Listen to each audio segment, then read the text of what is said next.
India में सीवास, भेटकी या बारामुंडी का अच्छा खासा डिमांड है और ये बहुत ही एक प्रॉफिटेबल फिश फार्मिंग है। सबसे अच्छी बात ये है कि आप किसी भी जगह इसको फ्रोजन बेच सकते हो, रेट वही का वही रहेगा, यानी कि हमारा मुनाफा वही आता है फ्रोजन बेचने के बाद भी। तो आज इस छोटे से वीडियो के माध्यम से मैं ये आपको बोलने का कोशिश करूंगा कि इसके लिए तालाब का कितना बड़ा तालाब का जरूरत रहता है, स्टॉकिंग क्या रहता है, इंडिया में कौन सी स्टेट में इसको हम पाल सकते हैं, कितना वजन में हम बेच सकते हैं, कितना दिनों का कल्चर होता है, फीडिंग क्या होता है, इस सभी मामले के ऊपर मैं आज का वीडियो बना रहा हूं। तो वीडियो को एक एक पॉइंट बहुत ही इंपॉर्टेंट है, स्किप मत कीजिएगा, वीडियो को एंड तक पूरा देखिएगा। तो चलिए दोस्तों शुरू करते हैं आज का टॉपिक। नमस्कार दोस्तों, मैं शिवाजी, वेलकम टू बांग्ला की शिकमार। मेरा जो बिजनेस है वो है मछली का सीडो का। हम सभी प्रकार का मछली बीज all over India basis delivery करते हैं और इस यूट्यूब चैनल के माध्यम से बहुत सारे इंफॉर्मेशन और ट्रिक्स मछली पालन के ऊपर लगातार अपलोडिंग करने का कोशिश करते हैं, जिससे फार्मरों को सुविधा मिले। तो जैसे मैंने बताया, यह भेटकी, बारामुंडी या सीवास को एक बहुत ही अच्छा फिश फार्मिंग है, यानी कि एक प्रॉफिटेबल फिश फार्मिंग है।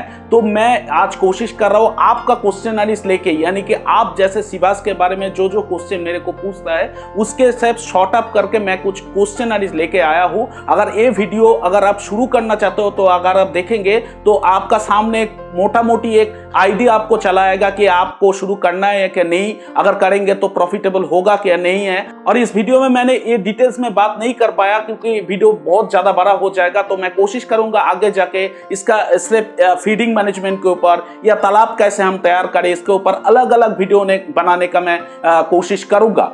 तो सबसे पहला जो क्वेश्चन मैं लूंगा कि ये फार्मिंग क्या एक्सपीरियंस होना चाहिए या नया फार्मर कर सकते हैं। मेरा रिकमेंडेशन है कि अगर आपको 1-1.5 साल किसी भी मछली पालन में अगर एक्सपीरियंस हो तो आप ये शुरू कीजिए, क्योंकि इसमें इन्वेस्टमेंट भी ज्यादा है, रिस्क फैक्टर भी है, क्योंकि हाई वैल्यू फिशेस है। आप अगर बेचेंगे तो भी हाई वैल्यू तरीके से ही आपको, मतलब हाई वैल्यू आपको आप बेचेंगे तो मतलब प्रॉफिटेबिलिटी भी ज्यादा होगा। इसीलिए 1-1.5 साल मिनिमम एक्सपीरियंस हो तो भेटकी फार्म यानी कि बारामुंडी पालन आप शुरू कर सकते हो। तो इसके बाद मैं क्वेश्चन लूंगा, इंडिया में कौन सी स्टेट में हम पालन कर सकते हैं। इंडिया में किसी भी स्टेट में आप पालन कर सकते हो जहां पर 0 सैलिनिटी से 35 तक सैलिनिटी है, यानी कि ब्रैकिश वाटर में भी आप पालन कर सकते हो और जहां पर हमारा मीठा पानी है तो वहां पर भी आप पालन कर सकते हो। और इस हिसाब से देखा गया तो ऑल ओवर इंडिया में किसी भी जगह में आप भेटकी यानी कि बारामुंडी या सीवास को आप पालन कर सकते हो।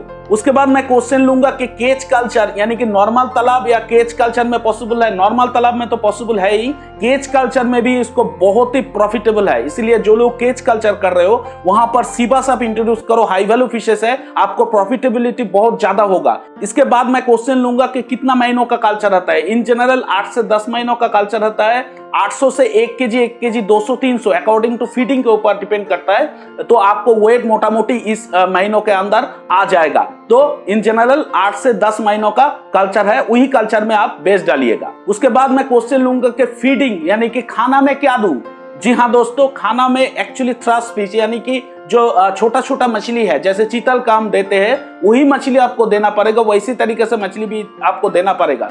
वैसे बहुत सारे जगह में अभी फीडिंग का भी कैलकुलेशन चालू हो चुका है, तो उसके ऊपर मैं कोशिश करूंगा आगे जाके ऐसे कुछ इंफॉर्मेशन मिले तो इसका साथ साथ कैसे करें फीडिंग के ऊपर अलग से वीडियो बनाने का, तो उस हिसाब से आपको FCR भी कैलकुलेशन आ जाएगा। तो ये खाता है छोटा छोटा मछली। उसके बाद एक बहुत ही इंपॉर्टेंट क्वेश्चन है कि एक दूसरे को खाती है कि नहीं, यानी कि सीबास या भेटकी एक दूसरे को खा लेता है। जी हाँ, इसका हैबिट चीतल जैसा ही है, यानी कि एक दूसरे को खाने का इसका हैबिट है। इसलिए आपको फीडिंग के ऊपर बहुत ही ध्यान रखना पड़ेगा।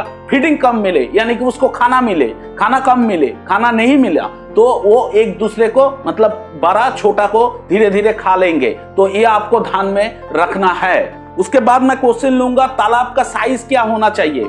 इन जनरल देखा गया तो तालाब 1 एकड़ मिनिमम आप लीजिएगा। जी हाँ दोस्तों, 4 से 5 फीट पानी रहे। 1 एकड़ का तालाब भेटकी यानी कि सीबास फार्मिंग में बहुत ही जरूरत है। सबसे इंपॉर्टेंट चीज स्टॉकिंग कितना होना देना पड़ेगा, यानी कि तालाब में कितना छोड़ेंगे हम। देखिए 1 एकड़ का हिसाब से आप 2 से 2,500 पीसेस छोड़िए। केज कल्चर में 4,000 पीसेस भी लोग छोड़ते हैं, लेकिन आप तालाब में 2 से 2,500 पीसेस छोड़िए। 3,000 भी आप छोड़ सकते हो अगर मिनिमम आपको एक्सपीरियंस है तो 1 एकड़ का तालाब में 2 से 2,500 एकदम ठीक ठाक डेंसिटी है। अगर आप बढ़ाएंगे तो 3,000 भी आप चल सकते हो, कोई दिक्कत नहीं है। मिक्स्ड कल्चर में पॉसिबल है क्या? नहीं, जी हाँ, मिक्स्ड कल्चर में पॉसिबल है, लेकिन उसके हिसाब से जो भी मछली आप डाल रहे हो 2-3 इंची उससे बड़ा होना चाहिए। यानी कि सीबास जो मछली है उससे 2-3 इंची साइज आपको अगर बड़ा हो तो आपको करने में सुविधा होगा। तो ध्यान में रखिएगा, मिक्स कल्चर पॉसिबल है, लेकिन जो सीबास है उसके साइज से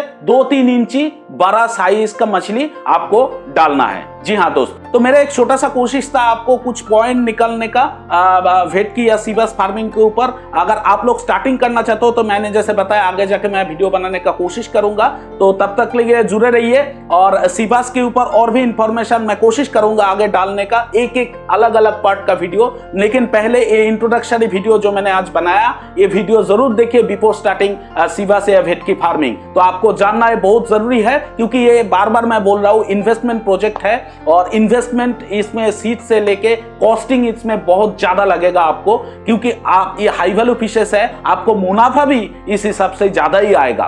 तो आज के लिए इतना ही। सब अच्छे रहिए, सुस्त रहिए, खुश रहिए। नमस्कार।